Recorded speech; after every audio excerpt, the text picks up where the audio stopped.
এটা হচ্ছে মসজিদে নববী। আমরা এই মদিনা শরীফ এইখানে আমরা 3-4 দিন থেকেছিলাম।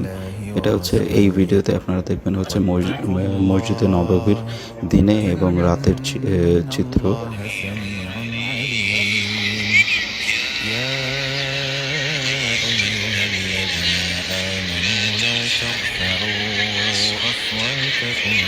মসজিদে নববীর এই ছাতিরগুলো আশ্চর্যজনক, দিনের বেলা মেলে থাকে এবং রাত্রিবেলা এগুলো বন্ধ হয়ে যায় আর কি। আর মসজিদে নববীর বেলায় বলি, এইটা প্রচুর অনেক বড় এরিয়া। এখানে এক মাথা থেকে আরেক মাথায় হেঁটে যেতে প্রচুর সময় লাগে।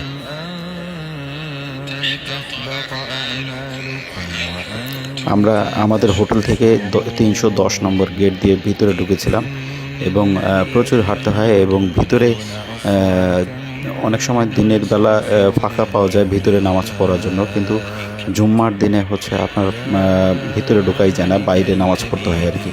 আর এটা হচ্ছে আমরা জুম্মার দিন বাইরে নামাজ পড়েছিলাম আম্মা সহ।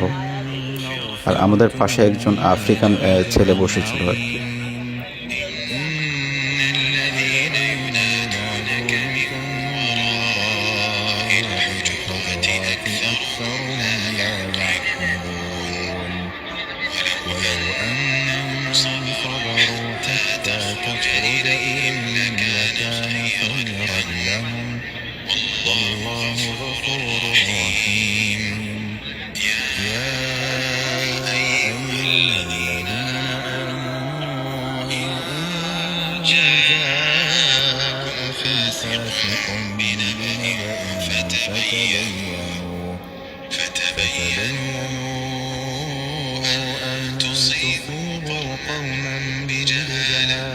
فتصبحوا على ما فعلتم نادمين واعلموا أن فيكم رسول الله لو يطيعكم في كثير من الأمر لعنتم ولكن الله حبب এখানে মসজিদে নববীতে আম্মাকে নিয়ে নামাজ পড়েছিলাম। আম্মার ব্যাপারে বলি, আম্মা হাঁটতে পারছিল না, যার কারণে ওনার জন্য আর কি হজ করার পরে ওনার জন্য একটা হুইল চেয়ারের ব্যবস্থা করেছিলাম মদিনা শরীফে, এবং হুইল চেয়ারে করেই উনি জুম্মার নামাজ আদায় করেছিল এই মসজিদে নববীতে।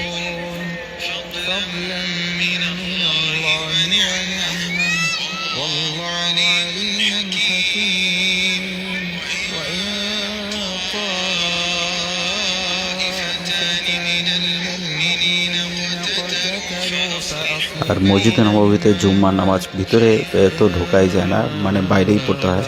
আর এটা হচ্ছে মসজিদে নববীর রাতের চিত্র। এখানে একটা ব্যাপার বলে রাখি, এটা হচ্ছে মসজিদে নববীতে আপনার দিনের থেকে রাতের চেহারা অনেক সুন্দর এবং পরিবেশটা অনেক সুন্দর আর কি।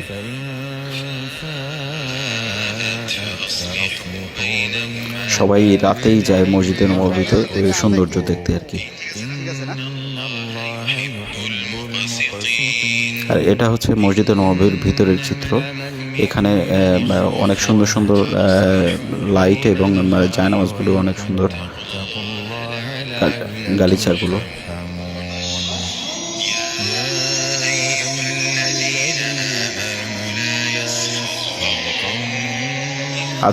আজানটাও অনেক সুন্দর আর কি, সুমধুর আজানের ধ্বনি আর কি।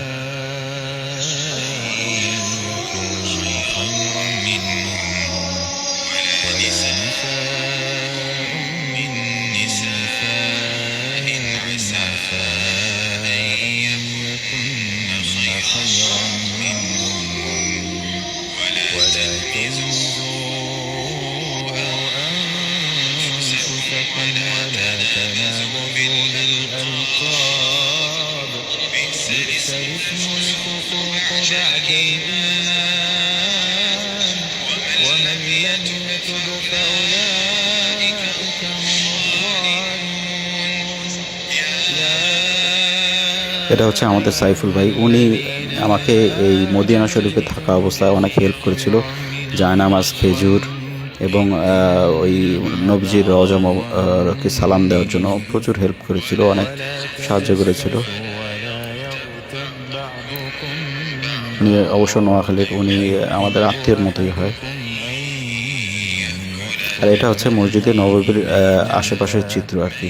এখানে মসজিদে গামামের আশেপাশে অনেক সুন্দর পরিবেশ থাকে আর কি রাতের বেলা।